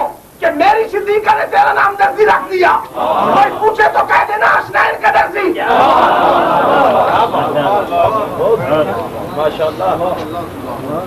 صدیق کی لفظ آئی ہے میں یہاں تک. اور صدیق اکبر امیر المومنین فرماتے ہیں ابن ماجہ میں انا صدیق الاکبر لا یقول عبادی الا کذاب. ابن ماجہ میں 6ٹھی صحیح کتاب میں ہے. فرماتے میں ہوں، میں کوئی اور کہے تو توجہ ہے نا. غور ہے نا؟ تو آج ان کا تعارف ہو رہا تھا، بس پیغمبر مسجد سے نکلے اور ایک دروازے پہ پہنچے، السلام علیکم یا اہل بیت النبوہ ومعدن الرسالہ، فرماتے ہیں نبوت کے گھر والوں میرا سلام، نبی کے نہیں، نبوت کے گھر والوں میرا سلام، معدن الرسالہ، اور رسالت کی وہ کان کہ جس سے مجھ جیسا نبی نکلا تم پہ میرا سلام۔ جب آیت تطہیر نازل ہوئی تھی تو 9 ماہ تک روزانہ رسول آتے، سلام کہتے پھر صبح کی نماز کا پیغام دیتے۔ ایک مولوی صاحب کہنے لگے کہ وہ تو جگانے آتے تھے نماز کے لیے۔ میں نے کہا بڑی عجیب بات ہے، پہلے سلام کہتے تھے، کوئی سوئے ہوئے پھر آپ کے اندر توجہ ہے نا؟ پیاس کر رہا تھا، بس پیغمبر پہنچے اور نبوت کے گھر والوں میرا سلام، رسالت کی کام تم پہ میرا سلام۔ اور اب جیسے ترتیب تھی نا آیت کی، اسی ترتیب سے قافلہ ترتیب دیا۔ پہلے ابنا کا ذکر تھا، آگے بیٹوں کو لیا، ایک کو سینے سے ایک کو انگلی سے۔ پہلے ابنا کا ذکر تھا نا، نا سے مراد رسول تھے خود چلے، پھر نساء کا ذکر تھا بی بی چلی، آخر میں انفسنا کا ذکر تھا علی چلے۔ صداقت کا کارواں ویسے ہی چلا جیسے آیت تھی، عملی تفسیر بن کے نکلی۔ یہ قافلہ نکلا، اللہ اکبر، آپ ذہن میں آ گئی۔ پہلے ابنا کا ذکر ہے نا بچوں کا، 2 بیٹے ہیں نا، 2 بیٹوں میں ایک سینے سے ایک انگلی سے، ظاہر ہے انگلی والا آگے ہوگا، بڑا بھی ہے آگے ہے، تو کہہ دوں ایک فکرہ، علی ہے سید آل محمد، حسن ہے اول آل محمد، اول آل محمد، چادر میں آئے تو پہلے، مباہلہ میں گئے تو آگے۔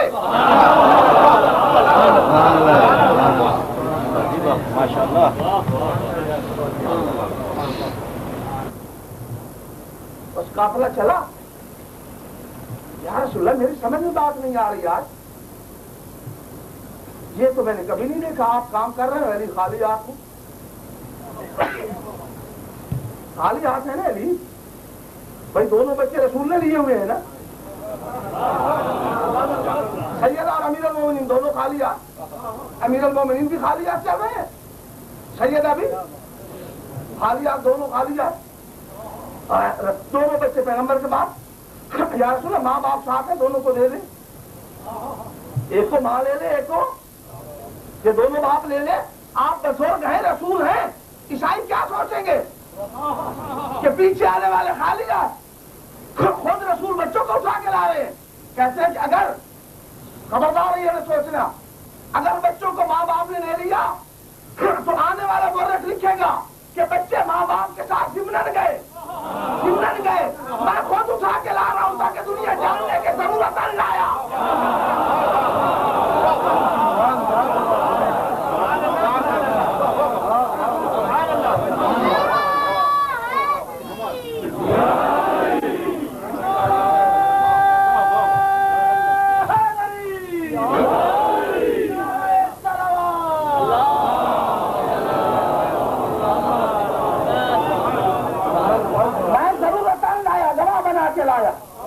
دیکھ لو ابھی تو اور چھوٹے ہیں جب گواہ ہے رسالت کے، کبھی آئے تو یہ نہ کہنا نصاب پورا نہیں، میں ضرورتاً لایا۔ اور آپ جو سامنے گئے، سامنے تو عیسائیوں کے بڑے عالم نے کہا کسی سے، وہ دوسرے عالم سے، دیکھو کون آ رہا ہے، کہا کہ جی آ رہے ہیں، یہ گھر والے ہیں یا باہر والے؟ یہ گھر والے ہیں، اگر شک ہوتا تو باہر والے لاتے، گھر والوں کا لانا دلیل ہے صداقت کی۔ اب وہ اس کو پھر آدم کا بھائی خود کھڑا ہوا اور خود کھڑا ہو کے دیکھتا ہے۔ اب سنیے گا اس عیسائی کے خلاف، وہ یہ کہتا ہے کہ عیسائیوں مباہلہ نہ کرنا، دیکھتے ہی کہتا ہے مباہلہ نہ کرنا، کیوں کہ میں وہ چہرے دیکھ رہا ہوں، وہ چہرے دیکھ رہا ہوں، اگر پہاڑ سے کہہ دے پہاڑ جگہ چھوڑ دے گا، پہاڑ اپنی جگہ۔ حضور نے بھی فرمایا تھا کہ اگر انہوں نے مباہلہ کر لیا ہوتا تو ان کی بستیوں پر آگ برستی، جل جاتا. بچا لیا اس نے اپنے آپ کو جزیہ دے کر. کچھ خلا سے کچھ تھوڑے کچھ دے دے قبول کر لیا جزیہ دینا, شکست مان لی, مباہلہ نہیں کیا اس نے. پیغمبر فرماتے ہیں کر لیتا کہ ان کی بستیاں جل جاتی, آگ برستی وہاں. یہ ہے نتیجہ مباہلے کا. اب جو دیکھا نا اس نے کہا میں وہ چہرے دیکھ رہا ہوں کہ اگر پہاڑ سے کہہ دے تو پہاڑ اپنی جگہ چھوڑ دے, ان سے مباہلہ نہ کرنا. یہ چہرے کون سے تھے جو اس نے دیکھے؟ سیدہ پردے میں ہے, پردے میں ہے, ملبوس ہے, پیغمبر اور علی کو پہلے دیکھ چکا ہے.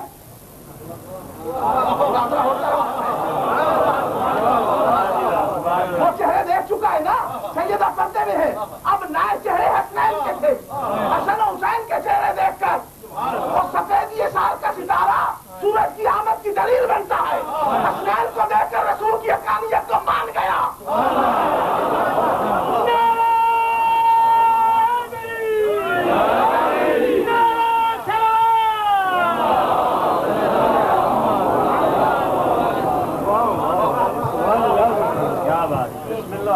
میدان میں ہے, اس نے کام نہیں مباہلہ کرتے. کیا ہو گیا؟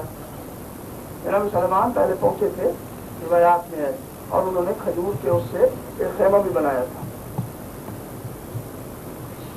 کہ ہم نہیں مباہلہ کرتے, جو آپ شرط لگاتے ہیں مان جاتے ہیں, وہ دے دیں گے جزیہ. قبول کر لیا اس نے. وہ کچھ وہ کھلاتے تھیں اور کچھ یہ اور کچھ یہ اور پتہ نہیں کیا کیا چیز, وہ سب مان گئے کہ مباہلہ نہیں کریں گے. اس کو کہ اعظم کا بھائی تھا جو ان کا بڑا عالم ہوتا ہے, تو اس نے وہ نہیں کیا مباہلہ. میں پوچھتا ہوں یا رسول اللہ, بات میری بھی سمجھ میں نہیں آتی, آپ بھی معصوم, امیر المومنین بھی معصوم, دونوں شہزادے بھی معصوم, دونوں شہزادے معصوم ہے نا, آپ دعا کرتے دونوں آمین کہہ دیتے کام ہو جاتا. چاروں چلے جاتے, یہ تینوں آمین کہہ دیتے, آپ کہہ دیتے دعا کرتے, یہ تینوں آمین کہتے. حسنین امیر المومنین. یہ سیدہ کیوں گئی؟ یہ آیت کیوں آئی سیدہ کے جانے کے لیے؟ یہ بیوی کیوں گئی؟ یہ تو گھر سے باہر کبھی نکلی نہیں. یہ میدان مباہلہ میں مقابلے میں جانا, یہ بیوی کا میدان میں جانا مقابلے کے لیے. کہ دیکھو اللہ نے سنت قائم کر دی کہ آج اسلام پر مشکل کا وقت آیا تھا تو میں فاطمہ کو لے کر گیا, اگر کل کوئی مشکل وقت آ گیا تو حسین فاطمہ کی بیٹیوں کو لے کے جائے.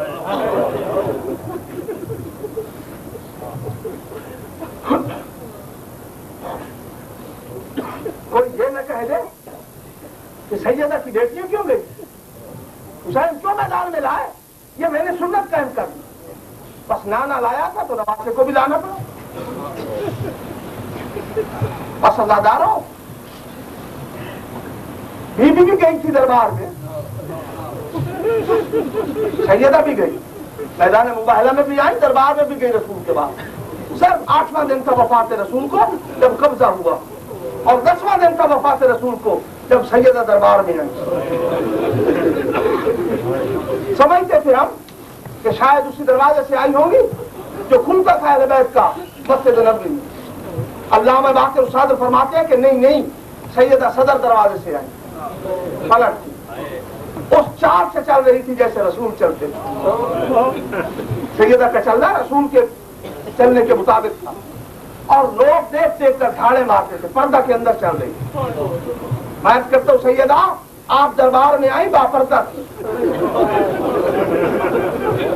بی بی پردے میں آئی تھی. بنی ہاشم کی عورتوں نے چادر میں لپیٹا ہوا تھا چاروں طرف. آپ پردے کے ساتھ دربار میں آئی بی بی, اور مجمع بھی نمازیوں کا تھا.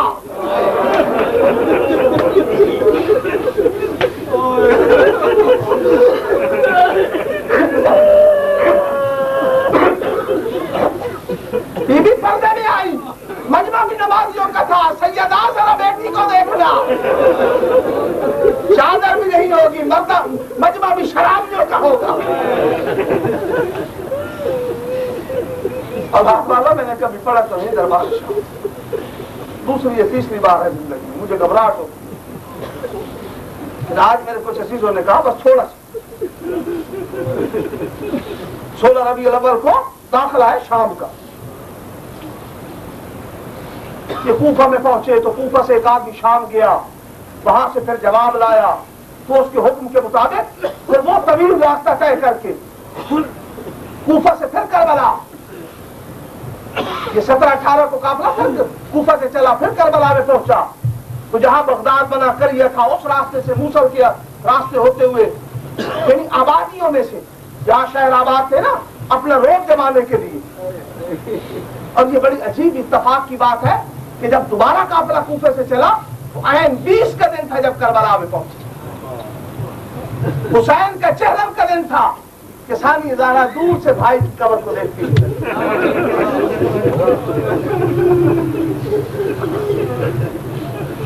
آبادیوں میں پہنچتے ہوئے راستے میں جنگیں بھی ہوئی.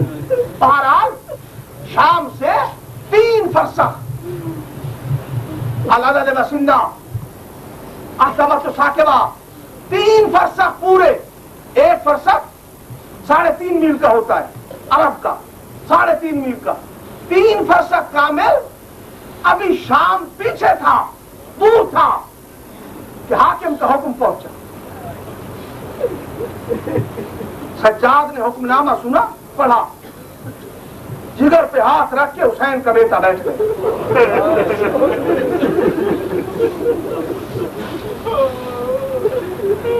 یہ بھی پوچھتی ہے سید سجاد پھر کیا ہو گیا؟ سجاد تیرے رونے کا رنگ کیوں بدل گیا؟ یہ زمین پر بیٹھ گئے سجاد, کیا ہو گیا؟ کہ پھوپھی اماں بھی 3 فرسخ شام باقی ہے. کہ بیٹا کیا ہوا, اتنا سفر جو کر لیا؟ کہ نہیں پھوپھی اماں, حاکم کا حکم آیا پیدل چلو.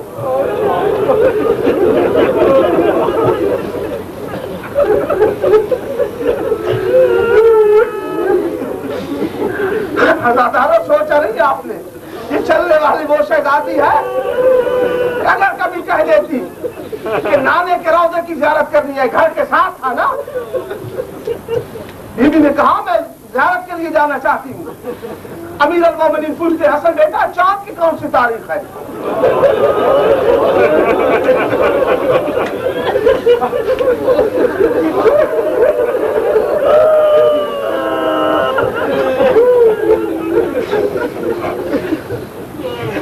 ازادارہ وہ علی کی بیٹی. لوگ کہتے ہیں روتے کیوں, میں کہتا ہوں پوچھا کرو زندہ کیوں ہو. کسی جوان کے سامنے اس کی ماں کا پردہ اگر بازار میں اتار دیا جائے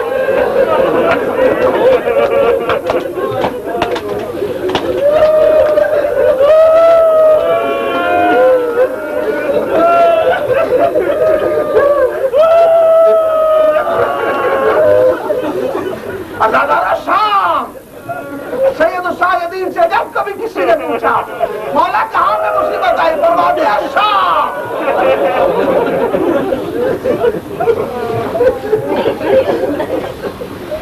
شام کے دروازے پہ پہنچا, دروازہ بند تھا.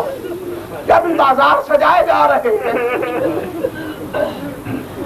اگر بیوی داخل ہوئی دربار بازار میں, کیسے بیان کریں؟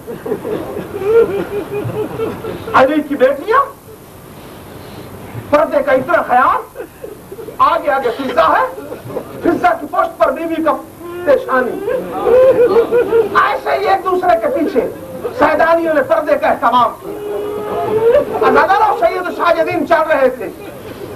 اب میں کیا بیان کروں, جن لوگوں نے دیکھا بازار سے لے کر دروازہ 7 تک وہ گلی جو جاتی ہے اندر کی طرف یوں موڑ کے پھر وہ دربار سامنے آتا ہے نا, یہی بازار جو باہر والا, کوئی زیادہ کھلا بازار نہیں, بس اتنا ہی بازار ہوگا.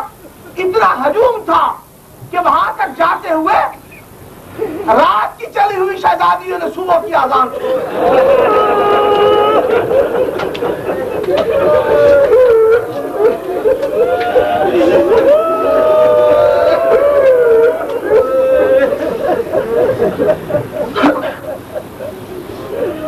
اولاد والا جب دروازہ 7 قریب آ گیا, دروازہ قریب آیا, علی کی بیٹی رکی.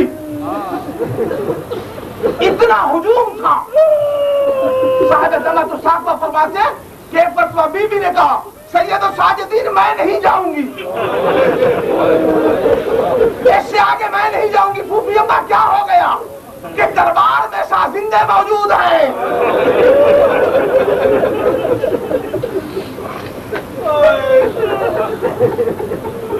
عزادارو یہ وہ مقام تھا، کربلا سے کوفہ، کوفہ سے شام، ہر مقام پر حسین کی آنکھیں کھلی رہی۔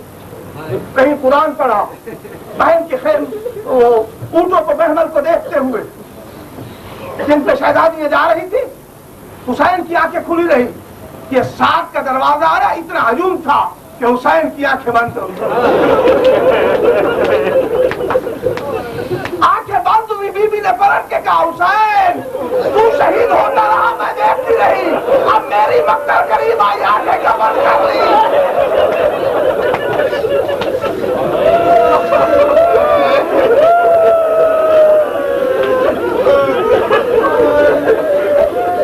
سارا کا چاند آنکھیں کھول، دربار آ گیا۔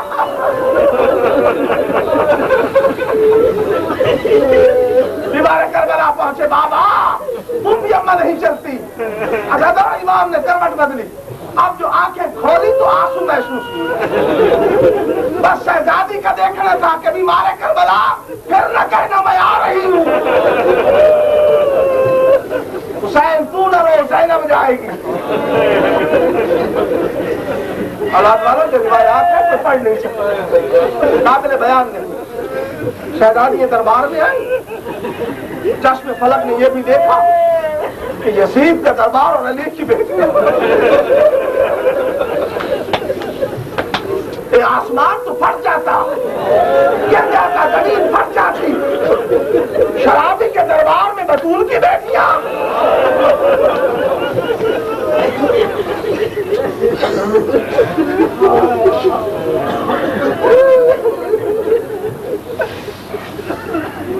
کیسے بیان کروں؟ مورخ ہندی تو صفا کا بیان ہے کہ 31 پیشیاں ہیں سیدانیوں کی۔ یہ ملو اٹھ کے چلا جاتا بھی یہ تھک جاتا۔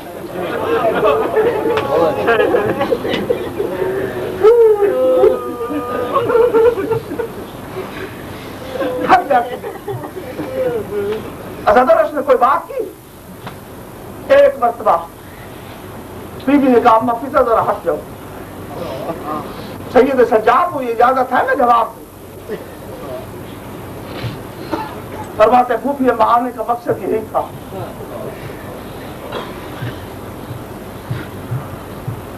اس ملعون نے دیکھا کہ ایک چھوٹی سی بچی کبھی پاؤں رکھتی ہے، کبھی اٹھا لیتی ہے، کبھی رکھتی ہے، کبھی اٹھا لیتی ہے۔ پوچھتا ہے اس بچی کا نام کیا ہے؟ کہ سکینت الحسین۔ یہ وہی شہزادی ہے جس کے بغیر حسین کو تسکین نہیں ہوتی۔ سنو گے اولاد والو، علامہ بہانی فرماتے ہیں کہ اس ملعون نے پلٹ کے کہا یہ بھی تمہیں اپنے بابا سویرے کھانے کو کیا دیتے تھے؟ کئی بار کوشش کی شہزادی نے بولنے کی تو سید الساجدین نے پلٹ کے کہا جو ملعون اگر بیوی سے پوچھنا چاہتا ہے تو رسی کو ڈھیلا کر۔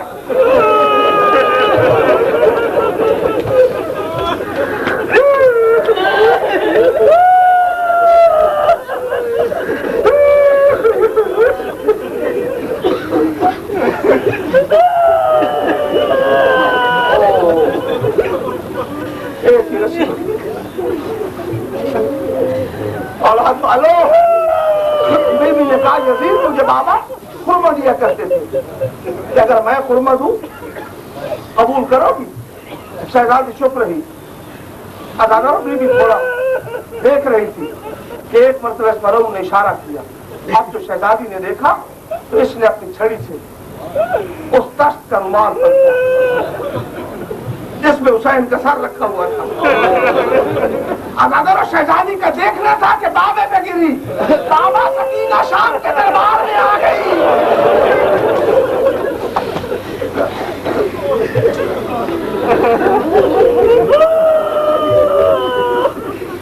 بس عزادارو بڑی طویل داستان ہے۔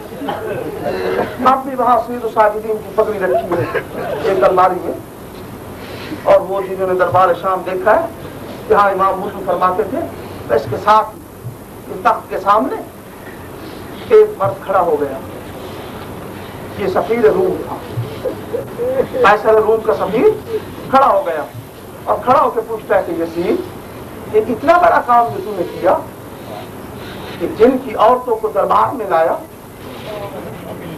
جن کے مردوں میں سے کوئی نہیں بچا، کیا وہ حسین نماز نہیں پڑھتا تھا؟ کون حسین تھا؟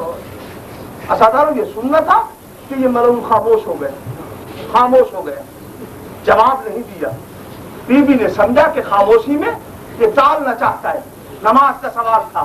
ایک مرتبہ علی کی بیٹی سیدھی کھڑے ہو کے فرماتی ہے، اماں فطر سامنے سے ہٹ جاؤ، مجھے بتانے دو۔ اور پوچھنے والے اگر پوچھنا ہے تو قاتل سے پوچھ، سجدہ میں سر کو کاٹا ہے باطل سے پوچھ۔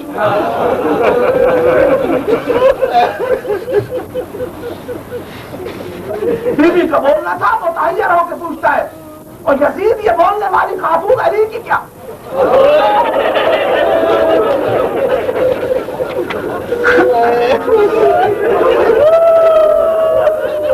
میں سفیر روم علی کے پاس رہا ہوں، اوپر میں علی کے خطبے سنتا رہا، اس خاتون کا اور علی کا لہجہ ایک ہے، بتا علی سے کیا رشتہ؟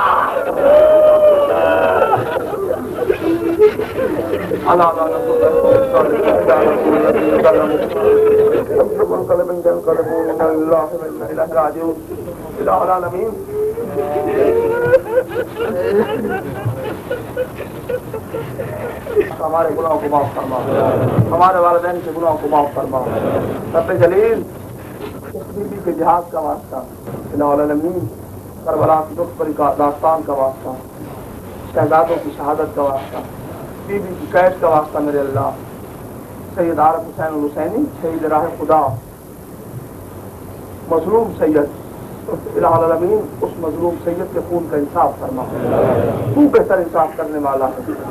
تمام مومنین مل کے دعا کریں کہ بی بی کی فتح شام کا واسطہ، اس بی بی کے اس دربار میں جانے کا واسطہ میرے اللہ، مومنین علاقہ غیر یا صوبہ سرحد میں جو ہیں ان کے جان مال عزت کی حفاظت فرما، ان کی پریشانیوں کو دور فرما، ان پر اپنی نظر رحمت فرما۔ الہ العالمین کربلا کے بیمار قیدی کا واسطہ، سیدہ طاہرہ کی مصیبتوں اور مشکلات کا واسطہ، سید افتخار حسین صاحب جیل میں بند ہیں، الہ العالمین اگر وہ گنہگار ہیں تو ان کے گناہ معاف فرما اور ان کو رہائی عطا فرما، اور اگر بے گناہ ہیں تو جلد اس کی رہائی فرما۔ دیگر مومنین و مومنات جو بیمار ہیں شفا کاملہ عطا فرما۔ الہ العالمین یہ جو ہم نے عشرہ مجالس اپنی وسعت کے مطابق معروضات پیش کیے، ہماری کم علمی کو نہ دیکھنا میرے، کبھی نہ دیکھنا میرے اللہ، آل محمد کی عظمت کو دیکھنا، ان کے مقام کا واسطہ میرے اللہ، ہماری ان مجالس کو عبادت میں شمار فرما، ہمارے مراسم عذاب کو عبادت میں شمار فرما۔ دیگر جو ہم کوئی حاجات یہاں رکھتے ہیں آل محمد کی عظمت کا واسطہ، وہ حاجات ہمارے پورے فرما۔ ربنا تقبل منا انک انت السمیع العلیم، ما شاء اللہ لا حول ولا قوة الا باللہ العلی العظیم۔ اللہم صلی علی محمد وآل محمد۔ ماتم حسین